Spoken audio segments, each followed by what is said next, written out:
Hey y'all, there's a lot to watch nowadays. Between movies being back in theaters, still dropping on streaming, TV shows both on streaming and on network TV are coming back kind of in full force right now. So I want to revive a series that I did a while ago with some twists, turns, and updates this week on. If you were around at the beginning of this year, I started this about end of March, beginning of April. It was based on like giving you a recommendation. Whereas now I feel like there's too many shows for me to reasonably cover in 1 week, each giving everything its own video. Like that's just not possible. I figured we'll bring back This Week On and make it kind of like an updated YouTube film community TV guide, if you remember those back in the day or have heard of them, because technically I don't ever remember getting them. I'm too young. For starters, we'll talk about things that I'm currently watching or that have come out about this week. So I wasn't able to catch any new release movies this week, but I did get to watch some TV. I am kind of a fan of reality television. It's definitely my like guilty, not so guilty pleasure. I really like to watch it. Kind of just de-stresses me when I need something kind of mindless to watch. But my favorite reality TV show by far is Bachelor in Paradise, which of course is a part of the Bachelor franchise where they send all these singles to somewhere in Mexico on a beach, and basically because they limit AC in the hotel rooms, they kind of force them to all mingle on the beach. It's kind of a messy show. People drink a lot. People make bad decisions. It is definitely my favorite reality TV show, and it is back after a 2-year hiatus. So Bachelor in Paradise obviously wasn't able to be filmed last year, but they are all back this year. And some of the craziest people in the recent 2-ish years of Bachelor cycle between Bachelor, Bachelorette, and just sending back in like old time favorites. It's wild. And it's only 3 episodes in. The 4th episode premieres tonight. So you can bet your bottom dollar I will be watching that. Next, Diary of a Future President. Now I've talked about this series a lot before, but I think it's one of the best shows on Disney Plus. And I think it's a great show because it has that very like young spirit, and obviously the audience is for younger girls. However, I think the show is super relatable for a lot of people, especially if you're a fan of Jane the Virgin. And the reason I'm talking about it now is because the entire 2nd season of Diary of a Future President dropped on August 18th. And so I know I'm a little late to the game of catching up on this series, but it's very wholesome of a show, and it's super fun to like get back into the school vibes of everything. Like it definitely has that like best foot forward on the first day of school vibe, and so I've really been enjoying this series. I only watched the first episode of season 2 and already I like almost cried like 3 times. The show is just truly like, when I say pure wholesome fun, that's what this show is. But it's a very clever written show, and I am a very big advocate for not having shows be dumber if they're for a younger audience or less mature audience. Like I think shows should still be intelligently written, the characters should still be empathetic, and I think the show really captures that extremely well. Then continuing and currently watching, this is kind of more of a catch up, Handmaid's Tale. I did not watch Handmaid's Tale season 4 while it was coming out because I watched the first 3 seasons binging. And I feel like with shows, like I do like weekly release, but it's hard to go from binging multiple seasons of a show to then watching it live. Like it's very disjointed then. And so with Handmaid's Tale, there's always such cliffhanger endings that it's definitely a show I wanted to binge. So I waited until all of season 4 is out. Now I'm watching it. I'm about 3 episodes in, and I don't want to talk too much about it because, you know, some people may not have watched season 4 yet, but it is very spoiler heavy in season 4.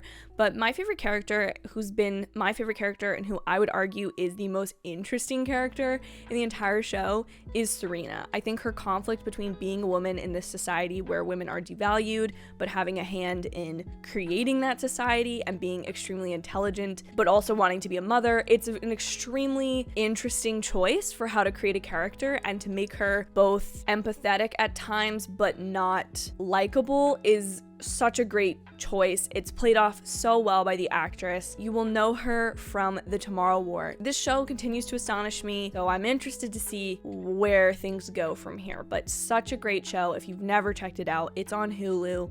Like, don't go anymore without watching it, okay? You need to see this series. Oh, and this just in. You see how I'm trying to create segments here? I'm going for longevity with this series. But this just in, I watched the entire Raimi trilogy of Spider-Man movies this week. And I know you're gonna say, if you've seen my Letterboxd, you're gonna be like, you're fake for making that Spider-Man trailer and getting excited about Doc Ock when you've literally never seen the others. It was a first time watch of all 3 movies for me. So really getting to watch these, I like them.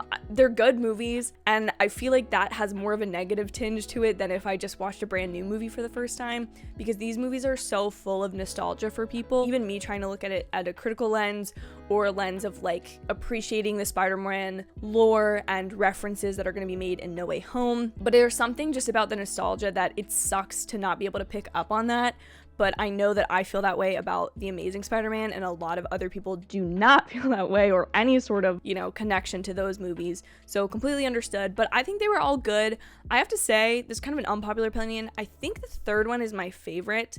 The second one might be the most sound movie, and I do really appreciate and like Doc Ock as a villain, probably the most of the bad guys. I mean, that Spider-Man 3 kind of has a lot going on. Anyways, I'm glad to have finally seen these movies, to finally understand the references that have been made in the No Way Home trailer. So if you're one of the people that called me out for not reacting to the Green Goblin's pumpkin bomb thing, that is your explanation as to why. But now I've seen them. That's 3 more under my belt for 100 movies I've missed challenge, so I'm feeling good. And then throwbacks. My throwbacks are things that have come out a while ago, but that I think you should check out. The Clinton Affair.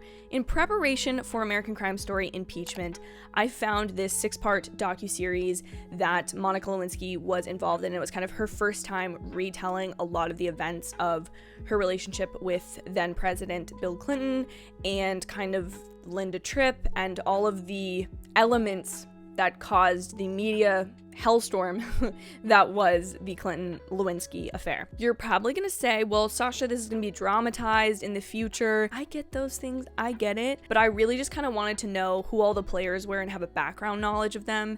And I also have this thing when I'm waiting for something to come out that I just can't wait. Like, I just physically can't do it. Sheldon describes things this way, and so I do the same thing. It's like a scratch in your brain, and you just you have to itch it in some way, or an itch in your brain that you have to scratch. There we go. I just had to do something. And so this is a great series if you want to get to know all the players involved and see it in a chronological order, because Ryan Murphy is known to do things a little, Tarantino-esque and play with the way the elements of the story are revealed. I think it always works out great, and I'm a huge fan of his. I've never seen American Horror Story because I just can't do it, but I love both other seasons of American Crime Story, and I cannot wait for next Tuesday to come to finally get episodes of this series. And then last but not least, I watched Jennifer's Body because it was kind of coming up in conversation a lot. A lot of Olivia Rodrigo's music videos have referenced cinematography from the movie, and then it kind of came up in screenwriting class, and I was like, you know what? I'm gonna watch this. It sounds fun, and I did. And fun in just crazy is the best word for this movie, because it was pitched as this really sexy horror movie when really it's a lot more of a feminist look at the horror genre, and it takes a look at the way that women are taken advantage of and how that is represented both in movies and in real life, and kind of reshapes your mindset of what assaults like that look like and what they do to a person. And I think this is a really interesting metaphor for all of those things. It's written by a woman, directed by a woman, and then I went on a deep dive of Megan Fox, and I agree. I think the world kind of owes her an apology in the way that she's been treated or ditzified in the media because she's hot, when this movie is such a smart movie, and I think that was the thing I wasn't expecting going into it. And Amanda Seyfried is in it. Totally took me by surprise. No one talks about her performance in that movie, and it's so good, and I just really overall enjoyed it. Also, little cameo by Chris Pratt there. Thought I wouldn't notice, but I did. Got you guys. That is it for this week on, guys. This was a lot longer than I wanted it to be, so hopefully I'm able to edit it down to something palatable. I will be trying to do these Sunday or Monday of every week, and hopefully as I get to catch new releases, I will be able to talk about them if it's not something that warrants its own complete video review. This week on will be the place for you to check those out. Thank you all so much for watching. I hope you have an absolutely amazing day or night whenever you're getting to watch this, and I will see you in my very next video. Bye, y'all.